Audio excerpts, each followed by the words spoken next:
Good evening again. I'm Ken McLeod, and we begin at 10:30 with a forecast you probably won't love. Our cold, rainy weekend is going to bleed over well into the work week. Meteorologist Sarah Robleski is tracking it all for us.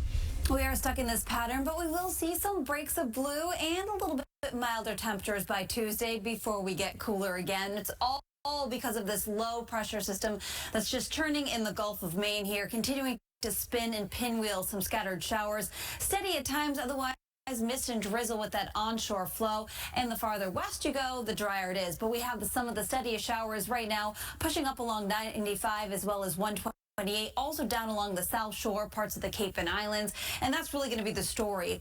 Clouds, showers, and cool weather. Temperatures in the 40s and 50s tonight, varying visibility. So expect cloudy, damp conditions as you head to the door for tomorrow. As we get into the afternoon, it'll be better than today, but still cooler than average, and we're going to be dealing with cloudy skies, perhaps a little bit drier. And we'll start off our Tuesday with some breaks in the cloud cover. That could actually push our temperatures up a bit, but also feel the threat of afternoon scattered showers and thunderstorms. So looking over the next few days, temperatures will be a little bit milder on Tuesday, but then cooler weather Wednesday through the rest of the week. And I'll talk more about that coming up in the full forecast. All right, Sarah, thanks. On Friday, this spectacular fire destroyed the First Congressional Church in Spencer, but today, that group was able to worship in the next town over. WBZ's Laura Hafley has more. A centuries-old church in Spencer burned to the ground Friday. There are no words. Fire officials say lightning struck the steeple of First Congregational Church, setting it on fire, a blaze that eventually destroyed the entire building. I grew up in the church in Spencer, and so did my children. Like so many others, Mary Ring has devoted her life to the Spencer congregation and a church building that was home to Mary's most meaningful memories. My oldest daughter, yesterday was her 45th wedding anniversary, and she was married in the church in Spencer.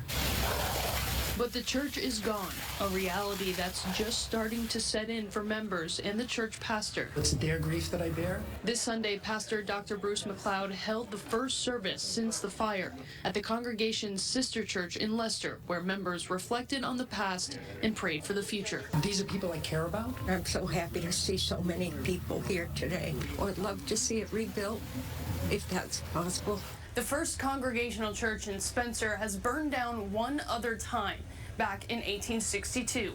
Then they rebuilt it and reopened 1 year later. It's unclear what the plan is now. No decisions to rebuild have been made yet. In the Satellite Center, Laura Hafley, WBZ News. Developing now at 10:30, students and staff at the Winter Hills School in Somerville will return to the classroom this week, but they'll finish the school year at 3 different temporary locations. The school was shuttered through the end of the school year due to safety concerns after a chunk of concrete fell in a stairway of the very old building. Classes will now resume Thursday, but different grade levels will meet at different sites, one of them in neighboring Medford. It's a lot to break down, so we have all the information you need right now at WBZ.com. The T says it's ready to submit an updated safety plan to federal regulators, and it will happen tomorrow. The T's original plan was rejected by the feds. In a letter to MBTA General Manager Philip Eng, the Federal Transit Administration ruled the plan didn't implement safety improvements fast enough. The FTA gave the T until tomorrow to submit an updated plan.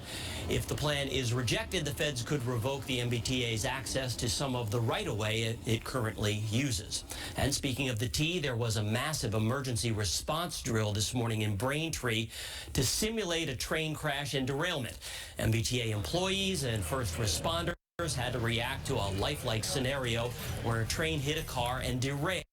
They helped passengers, some with fake injuries, evacuate the train. The T hopes exercises like this one will help emergency crews be prepared if a real mass casualty event strikes on the commuter rail line. Overnight lane closures start tomorrow night in the Callahan Tunnel and will impact traffic on Route 93 southbound. Mass DOT says the closures will be in place Monday through Friday between 11 p.m. and 5 a.m. The exit from 93 to Logan Airport will also be impacted. These closures will allow crews to work safely to complete work inside the Callahan. Some first responders put their rivalry on the line today for the Battle of the Badges tournament in Dorchester. Boston police and firefighters competed in a friendly game of basketball for a good cause. WBZ's Tiffany Chan has the story. These Boston firefighters and police officers are playing for bragging rights, but more importantly, to raise money for brain cancer research and to honor one very special little boy. He's the real MVP of the game.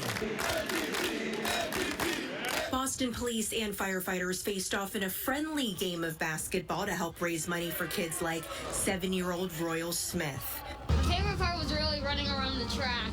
Yeah? Yeah. And I was going really fast too.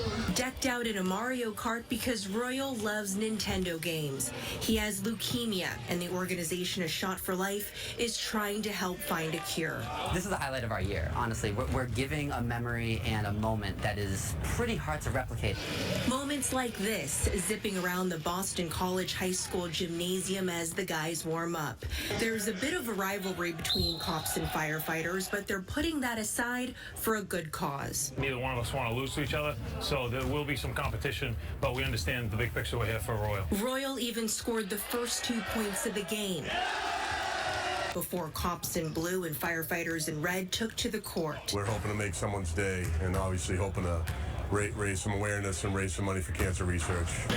$20,000 raised at this year's Battle of the Badges as Boston Fire edged Boston Police 50-40, but the real winner is this little guy. It's very fulfilling because we're able to give him an opportunity to kind of feel like the star of the show for the day. If you want to donate to A Shot for Life to help kids just like Royal, we'll have all the information on our website, cbsboston.com.